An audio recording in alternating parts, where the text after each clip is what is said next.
ठान कर देखो हृदय में, काम कोई मुश्किल नहीं, और तुम कभी भी ये ना सोचो नहीं ये मुमकिन नहीं। हम सब क्या हैं? हम सब एक टीम है। और जब हम सब एक टीम है तो हमारी पूरी टीम का उद्देश्य एक कंपनी के रूप में होना चाहिए। मैंने सबसे पहले पूछा था आप कौन हैं, तो आपका जवाब क्या होना चाहिए?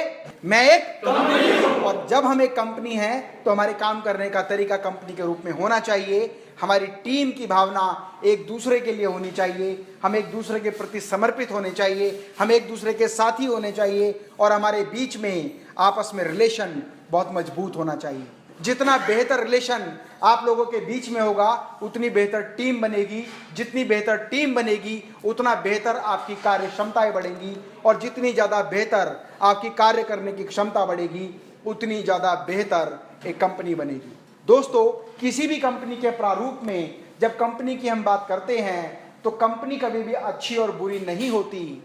कंपनी कभी भी अच्छी और बुरी नहीं होती। जो ठीक होता है वो कंपनी का प्रारूप होता है, और उस प्रारूप में सबसे महत्वपूर्ण लोग होते हैं कंपनी के एम्प्लॉयज, कंपनी के काम करने वाले कर्मचारी, कंपनी में काम करने वाले लोग, कंपनी में काम करने वाले साथी, चाहे वो किसी भी स्तर पर हों, किसी भी पोस्ट पर हों, किसी भी पैमाने पर हों, और कितने भी बड़े ओहदे पर हों, सभी व्यक्तियों से मिलकर एक कंपनी बनती है, ना कि एक व्यक्ति से कभी कंपनी बनती है। और एक कंपनी तभी बहुत बेहतर काम कर सकती है जब कंपनी के हर व्यक्ति को ये विश्वास हो कि मैं एक कंपनी हूं, मतलब मैं एक कंपनी का हिस्सा हूं। यदि मैं कंपनी में हूं तो कंपनी होगी, यदि मैं नहीं होऊंगा तो कंपनी नहीं होगी। मुझे मेरी टीम को मजबूत बनाना है, मुझे मेरे टीम के साथियों को इकट्ठा करना है, और मुझे न केवल अपने निजी स्वार्थ के लिए काम करना है, मुझे जो भी काम करना है वो कंपनी के लिए करना है। क्योंकि जब कंपनी बढ़ेगी तब कंपनी की टीम बढ़ेगी, और जब कंपनी की टीम बढ़ेगी तो कंपनी के लोगों का विकास होगा। और जब हम एक कंपनी है तो हमारे काम करने का तरीका बिल्कुल डिफरेंट होना चाहिए। ऐसा नहीं होना चाहिए कि एक व्यक्ति बिहार से है, एक व्यक्ति राजस्थान से है, एक व्यक्ति पंजाब से है, एक हरियाणा से है, एक उत्तर प्रदेश से है, लेकिन जब बात करते हैं पूरे भारत की, ठीक उस तरह से बिजनेस में, हमारे प्रोफेशन में, हमारी जॉब में, हमारी सर्विस क्लास में हम सब एक कंपनी के प्रारूप हैं। और जब हम एक कंपनी के प्रारूप हैं तो हमारे काम करने का तरीका एक टीम भावना के रूप में होना चाहिए। मैं 3 चीज़ आपको बताता हूं ताकि धीरे धीरे आपकी हैबिट भी चेंज हो, आपका तरीका भी चेंज हो, आपकी नॉलेज भी चेंज हो, और आप और बेहतर भी चीज़ों को सीख पाएंगे। नंबर वन विल मतलब इच्छा शक्ति। यदि आपके अंदर इच्छा शक्ति नहीं होगी तो आप उस काम को नहीं कर सकते। कई बार ऐसा होता है कि हमें पता है कि मैं एक दिन में 100 पीस का प्रोडक्शन कर सकता हूं, 100 चीज़ें बना सकता हूं, 100 पीस बना सकता हूं, लेकिन आज मेरा मूड नहीं है। मुझे पता होता है कि मेरी प्रोडक्टिविटी कितनी हो सकती है, मैं कितना माल बना सकता हूं, लेकिन मैं बनाता नहीं क्योंकि आज मेरी इच्छा शक्ति नहीं है, मेरे अंदर लेजीपन है, मेरे अंदर सुस्ती है, या कई बार हम कहते हैं आज तो काम करने का मूड नहीं है। ऐसा होता है नहीं होता? होता है, बिल्कुल सिंपल बात है। वो बैठे हुए ये मत समझना कि उनके सामने बोलूंगा तो मुझे क्या बाद में रिप्लाई मिलेगा। कई बार ऐसा होता है कि हमारे अंदर किसी काम को करने की इच्छा नहीं होती, और कई बार ऐसा होता है कि हमारे अंदर इच्छा बहुत अधिक होती है, मतलब जहाँ 100 पीस बनने चाहिए वहाँ हम 110, 115 और 120 भी बना देते हैं। होता ना कि कहते आज तो मूड बहुत अच्छा था, तो बहुत खुश था मैं, जब बहुत खुश था तो मैंने बहुत अच्छा काम किया, बहुत ज़्यादा काम किया। तो आपको खुद पता होता है, हर व्यक्ति को अपने मन में ये पता होता है कि उसके कार्य करने की क्षमता कितनी है। कोई व्यक्ति उसको देखे या ना देखे, उसका अंतर्मन हमेशा उस बात को बताता है कि मेरे अंदर काम करने की शक्ति कितनी है। और जो व्यक्ति अपने दिनचर्या में रोज एक कैलकुलेशन करता है कि मेरी इच्छा शक्ति इतनी थी और मैंने कितने प्रतिशत काम किया, उसका आकलन आपसे बेहतर कोई और नहीं कर सकता।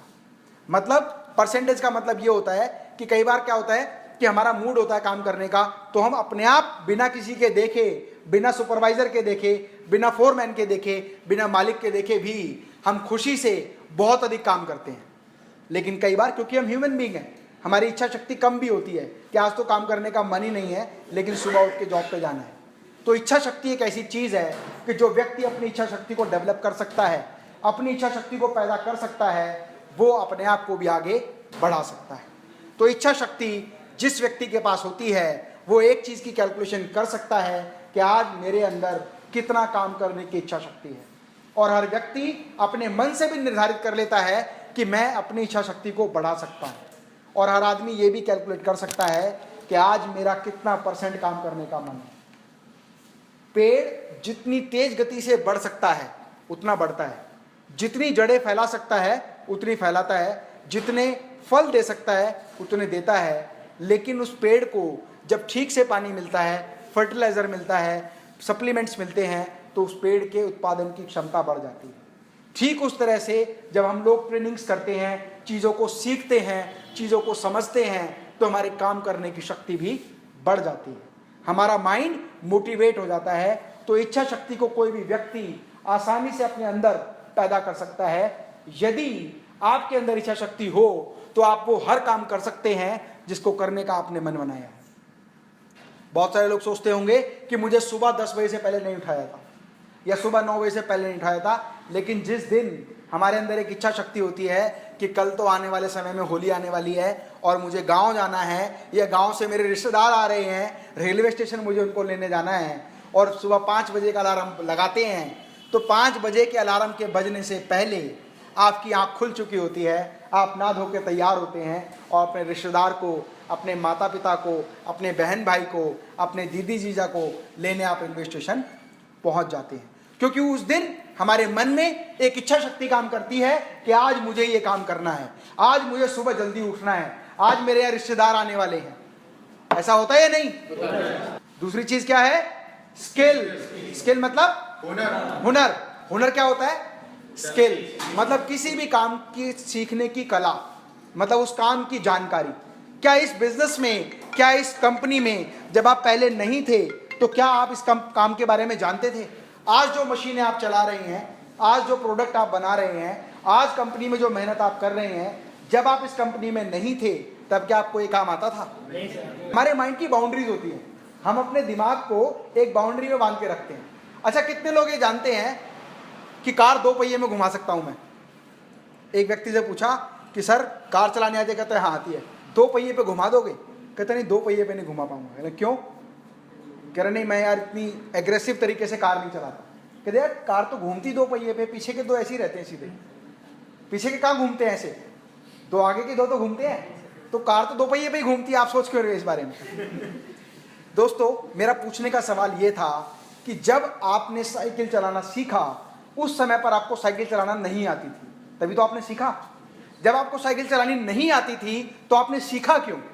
क्योंकि आपके अंदर सीखने की इच्छा शक्ति थी। आपने सोचा था कि मुझे साइकिल चलाना सीखना है, मतलब आपने अपने अंदर उस चाहत को पैदा किया था, मतलब आपने अंदर अपनी विल को तैयार किया था, जबकि आपको पता था कि मुझे साइकिल चलाना नहीं आता। ठीक वही बात स्कूटर और बाइक पर भी लागू होती है। जब आपने स्कूटर और बाइक चलाना सीखा था उस समय आपको स्कूटर बाइक चलानी नहीं आती थी, केवल आपके मन में एक इच्छा शक्ति थी, आपके मन में एक ऐसी इच्छा थी कि मैं एक दिन स्कूटर बाइक चलाऊंगा। ऐसा ही था? जब आपके मन में एक सपना था कि एक दिन मैं स्कूटर या बाइक चलाऊंगा, तो इसका मतलब आपकी इच्छा शक्ति बड़ी मजबूत थी। और फिर इच्छा शक्ति मजबूत करने के बाद आपने अपनी स्किल को डेवलप किया, अपने हुनर को निखारा, प्रैक्टिस की, चलाना सीखा, गिरते गए, फिर चलाया, कभी तेज चल गया, कभी धीरे चल गई बाइक, कभी बंद हो गई। धीरे धीरे धीरे धीरे आपने अपनी इच्छा शक्ति को काबू रखते हुए चीज़ों को सीखने की कोशिश की, और पूरी कोशिश करने के बाद एक दिन आप स्कूटर, बाइक, साइकिल, कार ये चलाना सीख गए। तीसरी इंपॉर्टेंट चीज है वो है स्ट्रैटेजी। क्या? मतलब रणनीति। मतलब जब हमने साइकिल चलाना सीखा तो हमने अलग अलग रणनीति बनाई। पहली रणनीति क्या बनाई कि मैं जब साइकिल चलाऊंगा तो मेरा भाई पकड़ेगा और वो मेरे साथ साथ दौड़ेगा और फिर छोड़ देगा। थोड़े दिन प्रैक्टिस करने के बाद जब ऐसा नहीं हुआ तो हमने कहा नहीं तू हट जा, मैं पत्थर पे पैर रख के चढ़ूंगा। या 2 दोस्तों को बुलाया, एक तरफ से तू पकड़ेगा, एक तरफ से मैं पकड़ूंगा। या वो साइकिल ली जिसमें 2 पैर लगे होते हैं और 2 व्हील लगे होते हैं। धीरे धीरे आपने अपनी रणनीति को चेंज किया। किसको चेंज किया? मतलब काम करने के तरीके में बदलाव किया। पहले आपने सोचा 2 पहिए लगा के चलाऊंगा तो चलेगी, उसमें मजा नहीं आया तो अपने दोस्त को बुलाया कि बस तू पकड़ के रखियो, मुझे धीरे धीरे चलवाइयो, और जब मैं चलाना सीख जाऊंगा तब तू छोड़ दियो। अगर वो रणनीति भी काम नहीं आई तो आपने तीसरा तरीका